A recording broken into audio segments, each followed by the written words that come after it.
Efisiensi anggaran besar-besaran mengakibatkan industri perhotelan terkena dampaknya. Dan seperti apa kondisinya, kita akan berbincang dengan narasumber kami pada hari ini, yaitu Bapak Yuno Abetalahai, Wakil Ketua Umum Bidang Organisasi BPP PHRI yang juga Ketua PHRI Kota Bogor, terkait dengan informasi bagaimana kondisi perhotelan terkena dampak akibat efisiensi yang dilakukan oleh pemerintah kali ini. Selamat pagi Bapak. Halo, Ya, Pak pagi Mas Yuno. Yuda. Ya, Pak Yuno tadi saya sangat miris saya membacakan berita salah satu hotel terpaksa tidak beroperasi dalam waktu dekat ini. Apakah ini Bapak lihat akibat dampak dari efisiensi pemerintah yang mengakibatkan banyaknya event MICE, kemudian perjalanan yang dikurangi sehingga hotel tidak mendapatkan okupansi yang cukup signifikan? Ya Mas, memang seperti surat yang sudah disampaikan pihak Hotel Sahira kepada saya, selaku Ketua PRI Kota Bogor, beliau menyampaikan bahwa eh, bisnis mereka itu sangat terpuruk dengan eh, dampak kebijakan yang sudah diberikan pemerintah melalui Inpres nomor 1 tersebut gitu.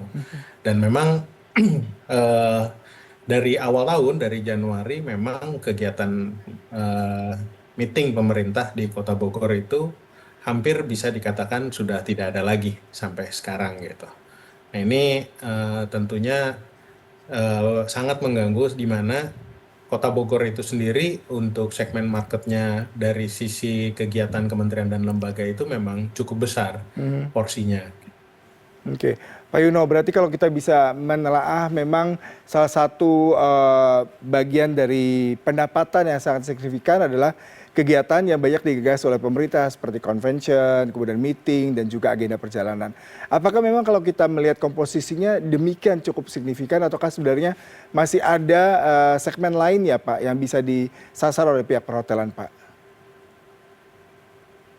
Ya, memang untuk segmen market lain, kami sekarang ini semenjak diputuskan untuk efisiensi itu, kita langsung berdiskusi dengan pemerintah daerah dan juga kawan-kawan shareholder pariwisata lainnya, khususnya di Kota Bogor, untuk bagaimana tetap menjaga kunjungan atau okupansi di Kota Bogor tetap baik. Namun, karena keputusan ini mendadak, meskipun kita juga pernah memiliki dampak di akhir tahun lewat himbauan Pak Presiden lewat efisiensi dan di akhir tahun juga sudah mulai terasa. Namun kan dengan dikeluarkannya Inpres ini langsung seperti seolah-olah seperti rem mendadak buat kita gitu. Hmm.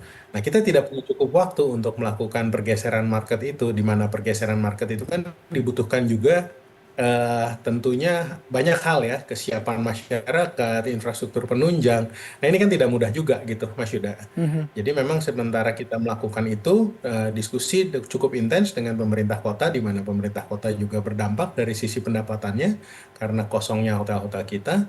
Tapi ternyata ada anggota kita yang memang sudah tidak kuat lagi ya. Dia Hmm. memang lebih memilih opsi untuk tutup operasional karena memang bebannya terlalu besar. Ya, kalau kita bicara mengenai beban yang terlalu besar, adakah solusi yang mungkin selama ini sudah mulai dijalankan mengingat ini baru 3 bulan berjalan ya sejak Januari dan dampaknya sudah cukup signifikan. Ada hotel yang terpaksa tutup sementara. Sementara kondisi lain bagaimana iklim dunia perhotelan di Bogor dan apa yang sudah dilakukan oleh teman-teman perhotelan untuk bisa bertahan sementara waktu ini, Pak? Eh, Jika kita bandingkan data okupansi di bulan Maret dengan bulan yang sama tahun lalu, ini penurunannya cukup cukup jauh, Mas. Tahun lalu itu di bulan Maret itu masih di okupansi rata-rata average Maretnya itu di 53%. Memang kita saat ini ada di posisi di bulan Ramadan, namun Ya. di tahun lalu pun kita mengalami agenda politik yang cukup tinggi Mhm. sehingga penurunan okupansi itu memang sudah kita prediksi. Ya. Nah, tapi kita nggak nyangka aja bahwa ini penurunannya memang sejauh ini. Saat ini, month to date bulan Maret per semalam itu city okupansi di Kota Bogor itu baru di 28%. Memang pemesanan untuk di untuk di tanggal-tanggal Lebaran cukup naik, pemesanannya sudah ada di kisaran 51%. Tapi jujur saja jika dibandingkan dengan Lebaran tahun lalu, pemesanan ini juga sangat rendah sekali gitu.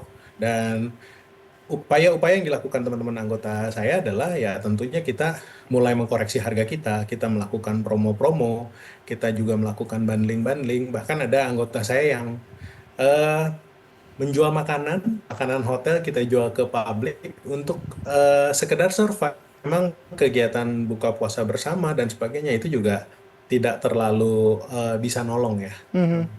Iya, Pak Yuno, kalau kita melihat COVID-19 juga pernah memukul industri pariwisata dan juga perhotelan, restoran dan juga F&B di Indonesia.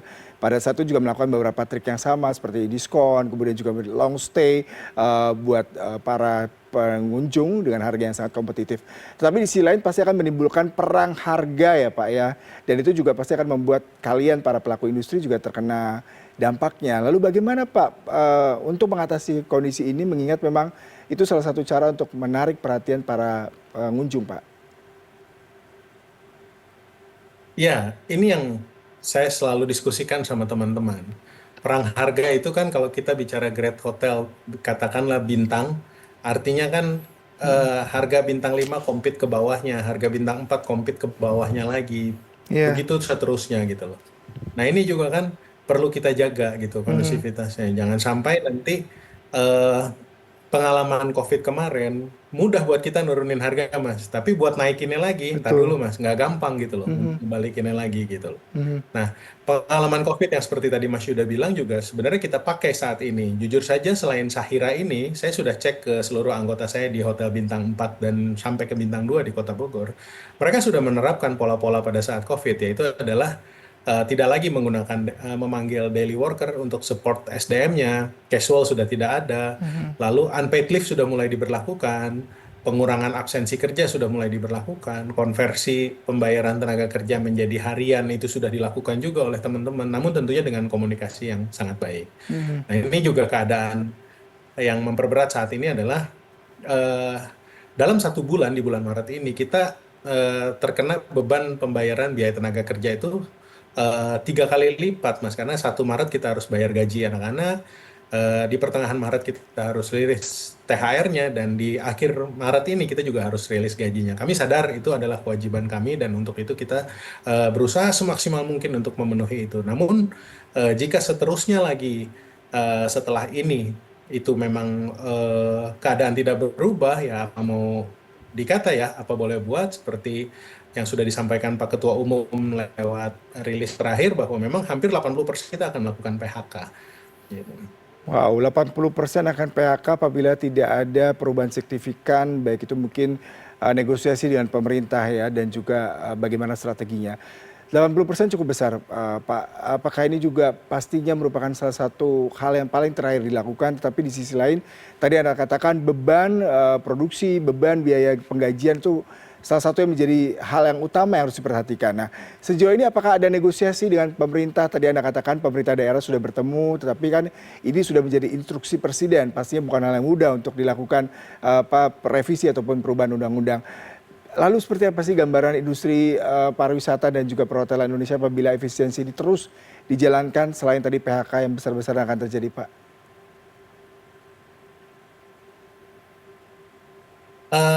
Ini kan kita ngomong efisiensi industri dan itu adalah 50%. Nah, faktanya kita jadi eh, kesulitan adalah teman-teman anggota PHRI dan seluruh pengusaha hotel di Indonesia, kesulitan itu adalah faktanya anggaran ini kan belum dicairkan sama sekali untuk kementerian dan lembaga melakukan kegiatan. Makanya eh, kita berpikir bahwa kalau memang ternyata ada efisiensi 50%, nggak apa-apa kita coba dulu, tapi yang 50% yang lain itu tuh dicairkan gitu, supaya kementerian dan lembaga tetap bisa melakukan kegiatan, sehingga mungkin akan ada dampak ke kita lewat perjalanan dinas yang memang sudah diagendakan, ternyata urgent, lalu juga meeting-meeting yang masih diperbolehkan meskipun harus dihemat jumlahnya. Ya kita pengen tahu itu. Namun yang jadi masalah ini kan udah quarter 1 nih udah terlewat nih. Kita udah mau bicara, udah mau ketemu April. Ini kan belum sama sekali, nol gitu loh. Dan kami juga nggak mau terlalu mengambil kesimpulan terlalu cepat gitu. Kita juga ingin tahu gitu loh, kalau memang efisiensi 50% itu posisinya seperti ini kan tidak efisiensi 50%, tapi tidak sama sekali kegiatan meetingnya gitu. Terakhir Pak, berarti solusi terburuk adalah adanya PHK ya. Tadi Anda katakan 80% karyawan akan terkena dampak akibat ada Pasti, efisiensi ini Pak. pasti, ya. Baik Pak, kami harapkan ya keputusan yang terburuk ini tidak segera diambil ya Pak, mengingat memang banyak sekali yang terdampak dari efisiensi ini, terutama Ya. para pekerja dan sektor UMKM dan semua pihak yang secara langsung berhubungan dengan industri F&B, industri pariwisata dan industri perhotelan tanah air. Tetap semangat Pak Yuno dan teman-teman di Ya, sana, betul. semoga terus bisa menjalankan fungsi dan tanggung jawabnya untuk mendukung pariwisata dan industri F&B dan industri perhotelan tanah air. Terima kasih untuk waktunya Pak. Makasih.